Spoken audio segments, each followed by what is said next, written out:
It's getting warmer and we're all spending a little bit more time outside. For my family, that means grilling steaks.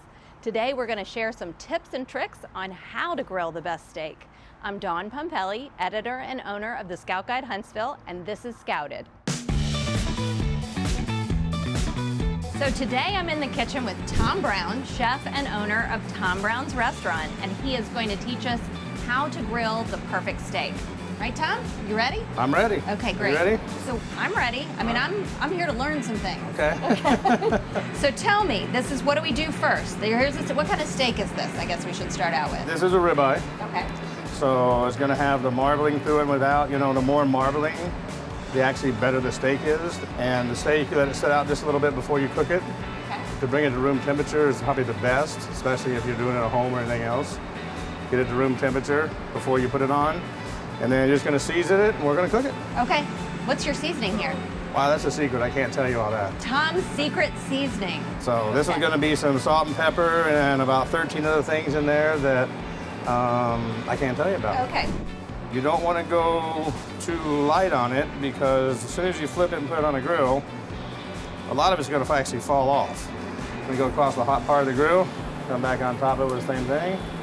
So depending on how you want it cooked, as to how long you're going to wait in between each turn. Everybody has different ways of doing it. Some will turn it 100 times, some will turn it once. Right.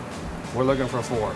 4 turns. The first one on the grill and 3 turns after that. Okay, that's really good to know because, yeah, sometimes people keep flipping and flipping and then you never really get any warmth to the center of the steak. Well, you're not right? searing any of the juices in. The thing is you want to sear all the juices in, and that way it's going to remain juicy inside versus grabbing it and anything else. And once we pick it up and turn it, I'm going to come across, if you want it medium rare, for instance, which is my choice, it's going to be a quicker flip versus a medium well you're going to let sit on a little bit longer each side. Now you said medium rare is your choice. Is that always your choice or does it depend on the cut of meat? Always my choice. Always medium Yeah, rare. Right. but the farther you go past medium rare, it's actually the fats and everything in the steak tend to start running out of it. Your meat's going to start drying out. The more you get towards the well done, it's really going to get dry. Right. A lot of places go by touch. You start cooking them a lot, and then you end up doing it where it's a touch and a feel as to how they're cooked. So some people stick a thermometer in there. Yeah, you can stick a thermometer in there and get your different temps from your rares to your medium wells to well dones. Okay. And then once your steak is finished, you typically want to let it sit and kind of rest for about 3 to 5 minutes before you eat it. That gives it a chance for everything to kind of blend together. And all your juices come back inside the meat, soak in, so it really gives it a better flavor versus right off the grill and cut it. That looks delicious.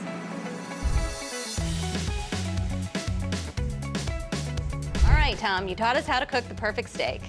Now you're going to teach us how to make the perfect cocktail.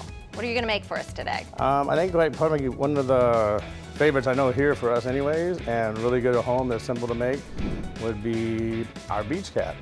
Now there's 2 ways to do it. You can either pour your alcohol in first, then add the ice in there. It won't melt as fast. If you're gonna get caught up doing something else, you can go ahead and pour it first and then add your ice into it. Okay, that's a nice trick. Once you add the ice in over the liquor over the ice, You got to drink it quick. yeah, it's gonna start melting.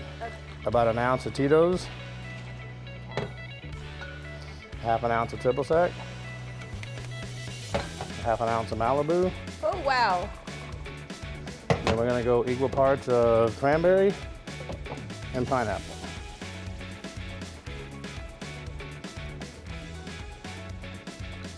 Okay, that looks delicious. And easy. That's pretty easy. Yeah, simple, easy. You probably have most of it in your cabinet at home. Little pineapple and a cherry to go with that. Looks fantastic. And you have a Beach Cat. So the Beach Cat, could you make a pitcher in advance and then just... I'd make a pitcher in advance, but don't put it on ice because it's gonna water down, especially on a hot day out in the summer or anything. Okay. So just have it ready to go, and that way you can just pour it over some ice. I love it. And just keep it nice and cold. You can try it as well, yes. Okay, let's see. Here we go. Woo! Oh, that's good. That's Good. summer in a glass. Good. Summer in a glass. I love it. All right, Tom, thank you so much for having us here today. You're welcome. Thanks for coming. I loved it. For more tips and tricks on how to live well in Huntsville, visit our website at the Scout Guide Huntsville.